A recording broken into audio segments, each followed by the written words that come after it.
El asesinato en los enlaces. Por Agatha Christie. Capítulo 21, 22 y 23. Capítulo 21. Hércules Poirot sobre el caso.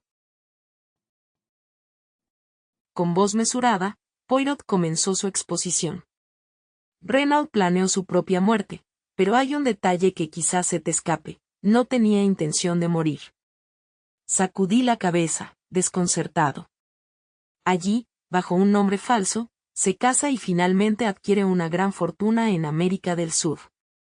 Pero hay en él una nostalgia por su propio país. Han transcurrido 20 años y su apariencia ha cambiado considerablemente, además de ser un hombre de tal eminencia que nadie probablemente lo relacionará con un fugitivo de la justicia hace muchos años. Considera bastante seguro regresar. Establece su sede en Inglaterra, pero tiene intención de pasar los veranos en Francia. Y la mala fortuna, esa oscura justicia que determina los fines de los hombres y no les permite eludir las consecuencias de sus actos, lo lleva a Merlinville. Allí, en toda Francia, hay una persona capaz de reconocerlo. Es, por supuesto, una mina de oro para Madame d'Aubreville, y una mina de oro que no tarda en aprovechar. Está indefenso, absolutamente en su poder. Y ella lo sangra mucho. Renaud no sabe nada del pasado de su padre, pero Madame Renaud lo sabe todo. Es una mujer de gran carácter y apasionadamente dedicada a su marido. Renaud solo ve una forma de escapar: la muerte. Parece morir, en realidad escapa a otro país donde comenzará de nuevo con un nombre falso, y donde Madame Renaud, después de haber desempeñado el papel de viuda por un tiempo, puede reunirse con él. Es esencial que ella tenga el control del país. Dinero, por lo que modifica su testamento. Como pretendían gestionar el negocio del cuerpo originalmente, no lo sé, tal vez el esqueleto de un estudiante de arte, y un incendio o algo así, pero mucho antes de que sus planes hayan madurado, ocurre un evento. Lo que les hace el juego. Un vagabundo rudo, violento y abusivo, encuentra su camino hacia el jardín. Se produce un forcejeo, el señor Renaud intenta expulsarlo y, de repente, el vagabundo, epiléptico, cae presa de un ataque. Está muerto. El señor Renaud llama a su mujer. Juntos lo arrastran al cobertizo. Como sabemos, el hecho había ocurrido justo afuera, y se dan cuenta de la maravillosa oportunidad que se les ha brindado. El hombre no se parece en nada al señor Renaud, pero es de mediana edad, del típico tipo francés. Eso es suficiente. Con su amo 2 años, debía apartarse del camino. Era poco probable que las sirvientas francesas se acercaran al cuerpo y, en cualquier caso, Renaud tenía la intención de tomar medidas para engañar a cualquiera que no pudiera apreciar los detalles. Después de eso, se envió un telegrama a Jack, siendo elegido Buenos Aires para dar crédito a la historia que Renaud había decidido. Habiendo oído hablar de mí, como un detective anciano bastante desconocido, escribió su petición de ayuda sabiendo que, cuando llegara, la presentación de la carta tendría un profundo efecto sobre el juez de instrucción, lo cual, por supuesto, así fue. Renaud dejó su abrigo y sus pantalones andrajosos junto a la puerta del cobertizo, sin atreverse a llevarlos a la casa. Y luego, para dar crédito a la historia que iba a contar Madame Renaud, le atravesaron el corazón con la daga del avión. Esa noche, el señor Renaud primero atará y amordazará a su mujer y luego, tomando una pala, cavará una tumba en ese lugar concreto del terreno donde conoce, como se llama, Buncair, está por hacerse. Es esencial que se encuentre el cadáver. La señora d'Aubreville no debe tener sospechas. Por otra parte, si transcurre un poco de tiempo, cualquier peligro en cuanto a la identidad se reducirá considerablemente. Luego, el señor Renaud se pondrá los harapos del vagabundo y se dirigirá arrastrando los pies a la estación, de donde saldrá, sin ser visto, en el tren de las 12:10. Dado que se supone que el crimen tuvo lugar 2 horas más tarde, no se puede sospechar de él. Para crear la impresión de que los asesinos se fueron de esa manera. Ata y amordaza a Madame Renaud, corrigiendo su error de hace 22 años, cuando el aflojamiento de las ataduras hizo que las sospechas recayeran sobre su cómplice, pero dejándola preparada esencialmente con lo mismo. Historia tal como la había inventado antes, lo que demuestra el retroceso inconsciente de la mente contra la originalidad. La noche es fría y se pone un abrigo sobre la ropa interior, con la intención de arrojarlo a la tumba con el muerto. Sale por la ventana. Alisando cuidadosamente el parterre de flores y proporcionando así la evidencia más positiva contra sí mismo. Sale a los solitarios campos de golf, cava y luego, el crimen que el señor Renaud, en su arrogancia, nos pidió que investigáramos, pero cometió un error famoso, juzgó mal a Hércules Poirot, está resuelto, pero detrás se esconde un enigma más profundo y habrá que resolverlo. Difícil, ya que el criminal, en su sabiduría, se ha contentado con recurrir a los dispositivos preparados por el señor Renaud. Ha sido un misterio particularmente desconcertante para una mano joven, como Giraud, que no confía en nada. La psicología, es casi seguro que fracasará. Creo que mis elogios le agradaron. Por una vez en su vida, parecía casi avergonzado. Su mandato para Giraud nunca dejó de hacerme sonreír. Proviene de la cabeza de Jack Renaud. Pero siempre hay que tergiversar los hechos para que se ajusten a la teoría. ¿No encontró Giraud las huellas de dos personas, un hombre y una mujer, en el cobertizo? ¿Cómo encaja esto con su reconstrucción del caso? Les digo que no encaja, así que no volveremos a saber nada de ellos. Les pregunto, es una manera metódica de trabajar. El gran Giraud no es más que un globo de juguete, hinchado por su propia importancia. Pero yo, Hércules Poirot, a quien desprecia, seré el alfiler que pinche el gran globo, hablará. Nunca se le ocurrió la posibilidad de que su hijo fuera acusado del asesinato. ¿Cómo iba a hacerlo, si ella lo creía sano y salvo en el mar a bordo de la Anzora? Boyle una mujer, Hastings. ¡Qué fuerza, qué autodominio! Solo cometió un desliz. Sobre su inesperado regreso, ya no importa. Y nadie se dio cuenta del significado de aquellas palabras. ¿Qué papel tan terrible le ha tocado desempeñar, pobre mujer? Imagínese el shock cuando va a identificar el cuerpo y, en lugar de lo que esperaba, ve la forma real sin vida del marido en el que creía a kilómetros de distancia. Con razón se desmayó. Pero desde entonces, a pesar de su dolor y su desesperación, cuán resueltamente ha desempeñado su papel, y como la angustia de ello debe exprimirla. No puede decir una palabra para ponernos sobre la pista de los verdaderos asesinos. Por el bien de su hijo, nadie debe saber que Paul Renaud era George Connell, el criminal. El golpe final y más amargo, ha admitido públicamente que Madame d'Aubreuil era la amante de su marido, pues un atisbo de chantaje podría ser fatal para su secreto. ¿Con qué habilidad trató con el juez de instrucción cuando éste le preguntó si había algún misterio en la vida pasada de su marido? El señor Autet se sintió inmediatamente tonto y melodramático. Sí, es una gran mujer. Si amaba a un criminal, lo amaba regiamente. Poirot se perdió en la contemplación. Una cosa más, Poirot, ¿qué pasa con el trozo de tubería de plomo? ¿No lo ve? Desfigurar el rostro de la víctima hasta dejarlo irreconocible. Fue eso lo que primero me puso en el camino correcto. Y ese imbécil de Giraud, pululando por todas partes buscando puntas de cerilla. ¿No te dije que una pista de 2 pies de largo era tan buena como una pista de 2 pulgadas? Lo dije antes, ¿lo hará? Si ha llegado a la persona adecuada por el método equivocado, no permitirá que eso le preocupe. ¿Quién mató al señor Renaud? Alguien que estaba cerca de la villa poco antes de las 12 de la noche, alguien que se beneficiaría de su muerte. La descripción encaja demasiado bien con Jack Renaud. El crimen no tenía por qué haber sido premeditado. Y luego la daga. Entonces eran 2. Por supuesto, y como eran duplicados, es lógico que Jack Renaud fuera el propietario.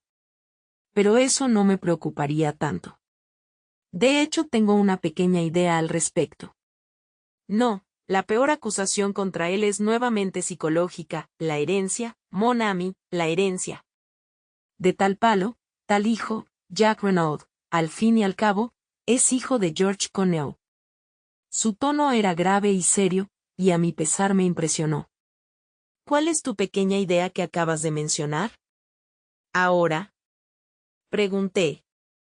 Para obtener respuesta, Poirot consultó su reloj con forma de nabo y luego preguntó, ¿a qué hora sale el barco de la tarde desde Calais?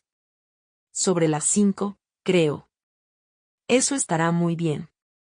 Ya tendremos tiempo. ¿Vas a Inglaterra? Sí, amigo mío. ¿Por qué? Para encontrar un posible testigo. ¿Quién? Con una sonrisa bastante peculiar en el rostro, Poirot respondió. Podemos dar por sentado que su nombre es Bella Dubén, y dado que ese nombre le resultaba vagamente familiar a M.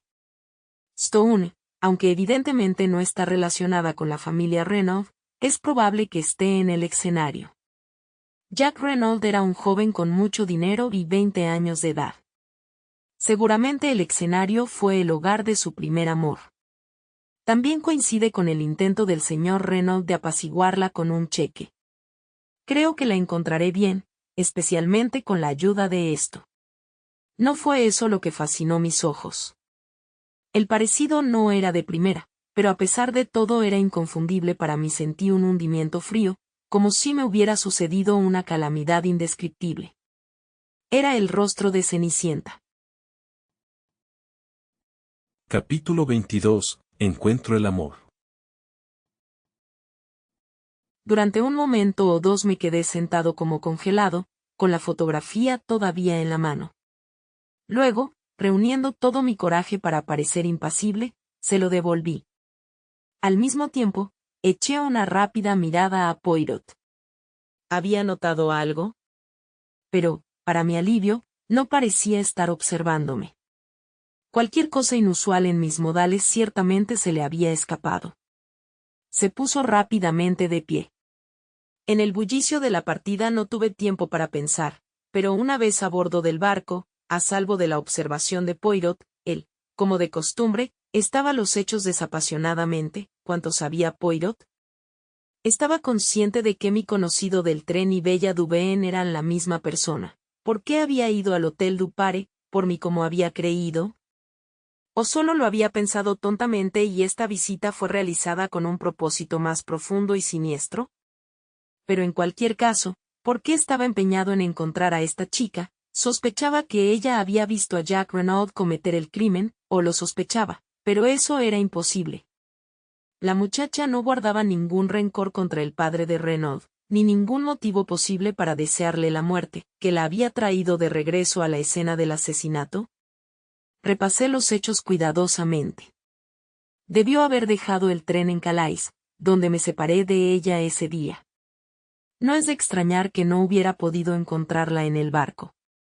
Si hubiera cenado en Calais y luego tomado un tren hasta Merlinville, habría llegado a Villa Genevieve aproximadamente a la hora que dijo Françoise. ¿Qué había hecho cuando salió de casa poco después de las 10?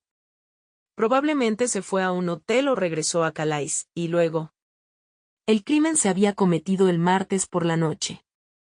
El jueves por la mañana estaba de nuevo en Merlinville. ¿Había abandonado alguna vez Francia? Lo dudé mucho. ¿Qué la mantuvo allí? ¿La esperanza de ver a Jack Renaud? Le había dicho, como en ese momento creíamos, que él estaba en alta mar camino a Buenos Aires. Posiblemente era consciente de que el Anzora no había zarpado. Pero saber eso debe haber visto a Jack. ¿Era eso lo que buscaba Poirot? Jack Renaud, al volver a ver a Martha Dobrow, se había encontrado cara a cara con Bella Devine, la chica a la que había abandonado sin piedad. Empecé a ver la luz del día. Si ese fuera realmente el caso, podría proporcionarle a Jack la coartada que necesitaba. Sin embargo, en esas circunstancias su silencio parecía difícil de explicar. ¿Por qué no pudo haber hablado con valentía? ¿Temía que su antiguo enredo llegara a oídos de Martha Dobrow? Sacudí la cabeza, insatisfecho.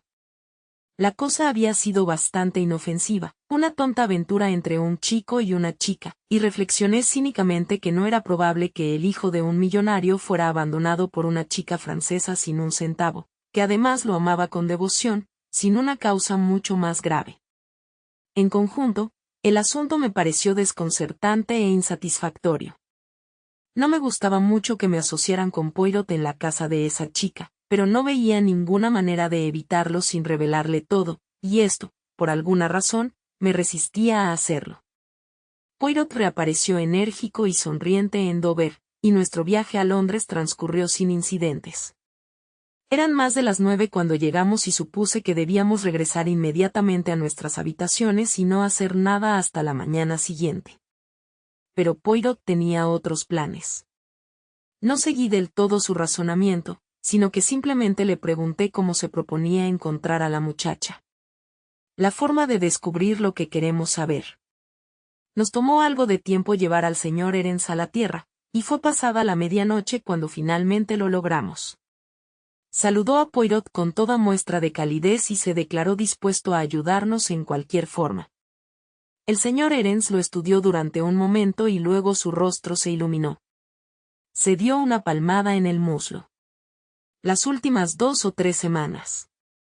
Con esta promesa nos despedimos de él. Él era tan bueno como su palabra. Alrededor de las 11 del día siguiente, nos llegó una nota garabateada. Sin más, partimos hacia Coventry. Poirot no hizo ninguna pregunta en el teatro, sino que se contentó con reservar butacas para la función de variedades de esa noche. El espectáculo fue agotador más allá de las palabras, o tal vez fue solo mi estado de ánimo lo que lo hizo parecer así. Las familias japonesas se equilibraban precariamente, los aspirantes a hombres a la moda, con trajes de noche verdosos y cabello exquisitamente peinado, desgranaban los chácharas de la sociedad y bailaban maravillosamente. Las robustas primadames cantaban al más alto nivel del registro humano. Un comediante cómico se esforzaba en ser el señor George Robey y falló estrepitosamente. Por fin subió el número que anunciaba a los Dulcibella Kids. Mi corazón latía repugnantemente. Allí estaba ella, allí estaban ambos, el par, uno de cabello rubio, el otro moreno, del mismo tamaño, con faldas cortas y mullidas e inmensos lazos marrones. Parecían un par de niños extremadamente picantes. Empezaron a cantar. Sus voces eran frescas y verdaderas, más bien finas y musicales, pero atractivas. Fue un pequeño giro bastante bonito. Bailaron pulcramente e hicieron algunas pequeñas hazañas acrobáticas inteligentes. Las palabras de sus canciones eran nítidas y pegadizas. Cuando cayó el telón, hubo un gran aplauso. Evidentemente los Dulcibella Kids fueron un éxito. De repente sentí que ya no podía permanecer más. Debo salir al aire. Le sugerí que se lo dejara a Poirot. Desde el teatro hasta el hotel había solo unos pasos. Subí al salón, pedí un whisky con soda y me senté a beberlo, contemplando meditativamente la chimenea vacía. Oí que se abría la puerta y volví la cabeza, pensando que era Poirot. Luego me puse de pie de un salto. Era Cenicienta quien estaba en la puerta. Habló entrecortadamente, respirando entrecortadamente. ¿Es usted el detective? Ella se quedó allí, la capa que había envuelto alrededor de su vestido de escenario se le resbaló de los hombros. Vi la blancura de sus mejillas bajo el colorete y oí el terror en su voz. Y en ese momento comprendí todo, comprendí por qué Poirot la buscaba y que temía, y comprendí por fin mi propio corazón.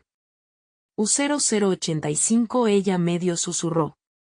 Luego, como no respondí durante un momento, se deslizó junto al gran sillón y estalló en un llanto violento y amargo.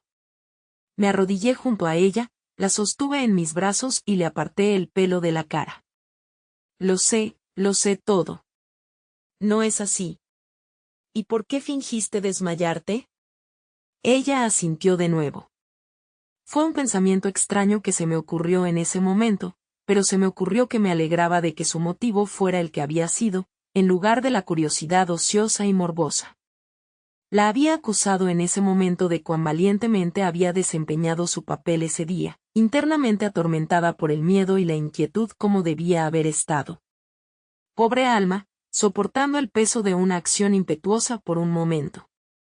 Tomar la daga, aunque desconcertado, y luego dijo lentamente, no. En toda mi imaginación, nunca había imaginado que el amor llegaría a mí de esa manera, pero respondí con sencillez y naturalidad, vos, para ver al señor Renaud de esa noche. Te ofreció un cheque y lo rompiste indignada. Luego saliste de la casa, esperaste. Quizás simplemente te sentías miserable y caminabas sin rumbo fijo, pero en cualquier caso, poco antes de las 12 todavía estabas cerca de allí y viste a un hombre en el campo de golf. En la habitación, pero ahora la imagen apareció ante mí de manera aún más convincente. Vi vívidamente el peculiar patrón del abrigo en el cadáver del señor Renaud, y recordé el asombroso parecido que me había hecho creer por un instante que los muertos. El hombre había resucitado de entre los muertos cuando su hijo irrumpió en nuestro cónclave en el salón. El modo de andar y el carruaje le resultaban familiares, al igual que el diseño de su abrigo. Hice una pausa. Una vez con él. Usó una amenaza en una de sus cartas a Jack Renaud. Cuando lo viste allí, tu ira y tus celos te volvieron loco y atacaste. No creo ni por un minuto que quisieras matarlo. Pero tú lo mataste, Cenicienta. Tienes razón, U0085, puedo verlo todo tal como lo cuentas. Sabiendo lo que haces, ¿cómo puedes amarme? Lo he intentado, lo sé, desde el primer día que te conocí.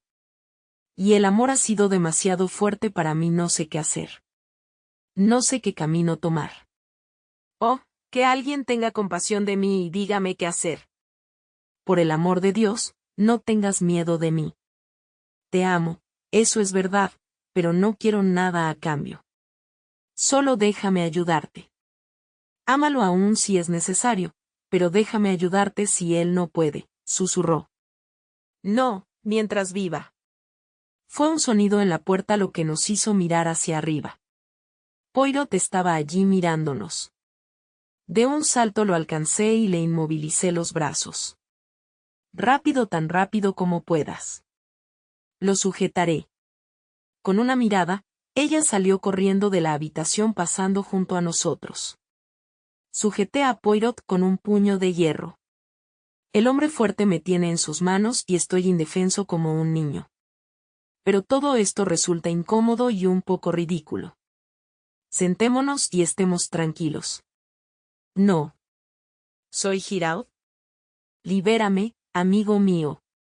Sin dejar de mirarlo con desconfianza, porque le hice a Poirot el cumplido de saber que no era rival para él en astucia, aflojé mi agarre y él se hundió en un sillón, sintiendo sus brazos con ternura.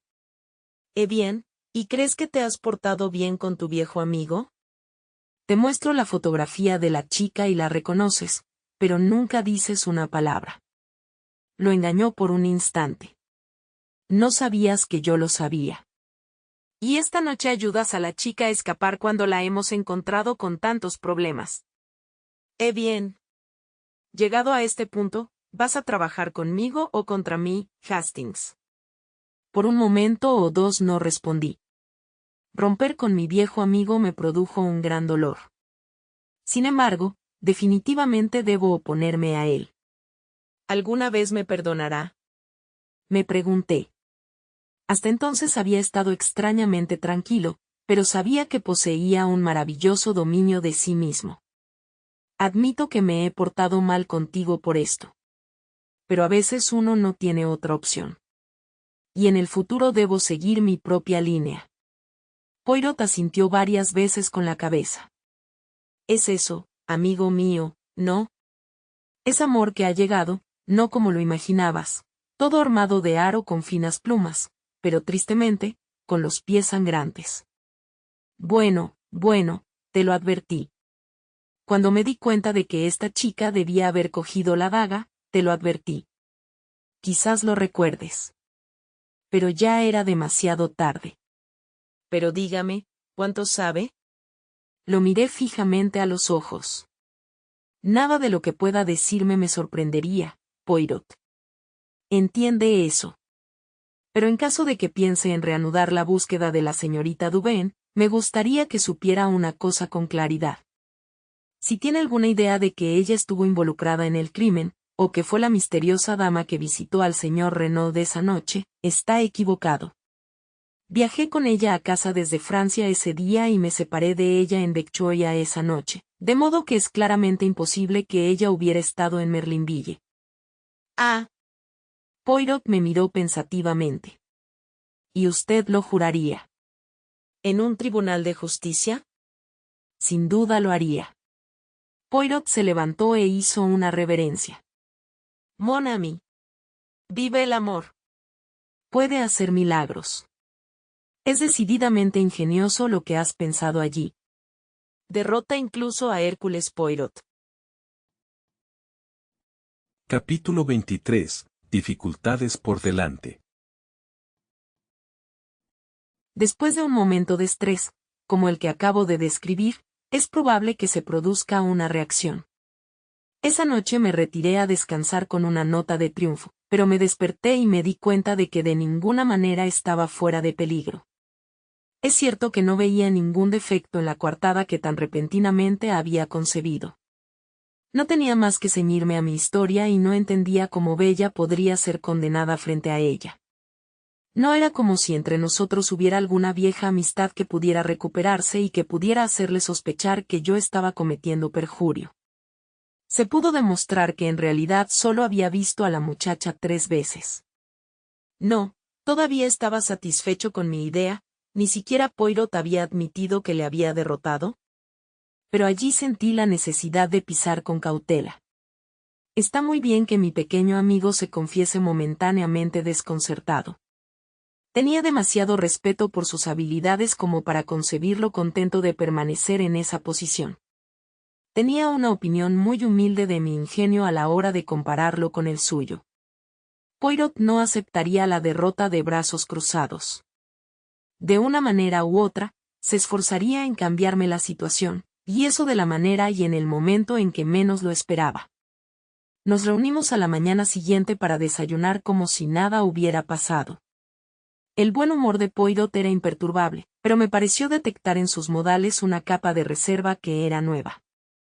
Después del desayuno anuncié mi intención de salir a dar un paseo. Un brillo malicioso atravesó los ojos de Poirot. ¿De verdad es así, Poirot? Es cierto que dadas las circunstancias no se podía esperar nada más. Cenicienta se había aprovechado del ligero sobresalto que le había podido asegurar y seguramente no perdería un momento para alejarse del alcance de su perseguidor. Era lo que había pretendido y planeado. Sin embargo, tenía conciencia de estar sumergido en una red de nuevas dificultades. No tenía absolutamente ningún medio de comunicarme con la chica, y era vital que ella conociera la línea de defensa que se me había ocurrido y que estaba dispuesto a llevar a cabo. Por supuesto, era posible que intentara enviarme un mensaje de una forma u otra, pero no lo creía probable. Sabría el riesgo que corría de que Poirot interceptara un mensaje y le pusiera así sobre su pista una vez más. Era evidente que su única salida era desaparecer por completo por el momento. Pero, mientras tanto, ¿qué estaba haciendo Poirot? Lo estudié atentamente. Llevaba su aire más inocente y miraba meditativamente a lo lejos. Parecía demasiado plácido y supino para tranquilizarme. Con Poirot había aprendido que cuanto menos peligroso parecía, más peligroso era. Su quietud me alarmó. Al observar una cualidad preocupada en mi mirada, sonrió benignamente. Lo miré dubitativo. ¿Estaba tratando de engañarme? Tenía la irritante sensación de que, incluso ahora, él era dueño de la situación.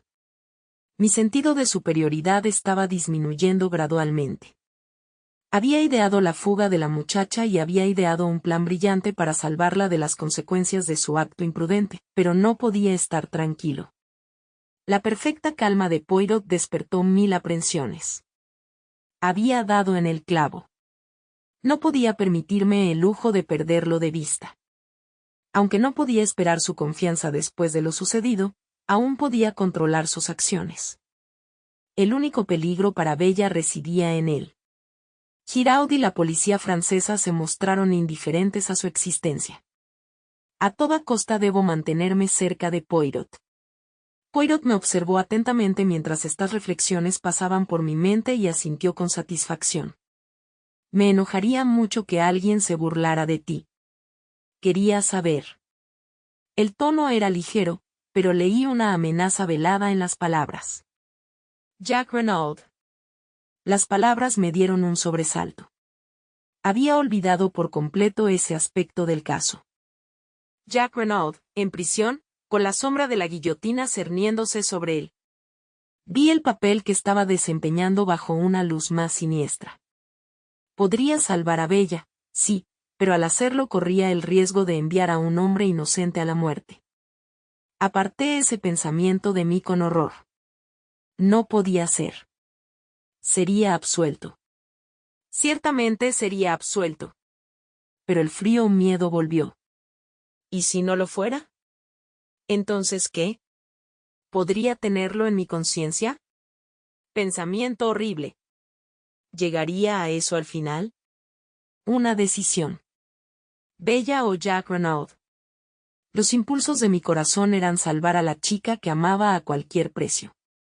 Pero, si el coste fuera para otro, el problema se alteraba. ¿Qué diría la propia niña? Recordé que no había salido de mis labios ninguna palabra sobre el arresto de Jack Renaud. Hasta el momento ignoraba por completo el hecho de que su antiguo amante estaba en prisión acusado de un crimen espantoso que no había cometido. Cuando lo supiera, ¿cómo actuaría? ¿Permitiría que le salvaran la vida a expensas de la de él? Ciertamente no debe hacer nada precipitado.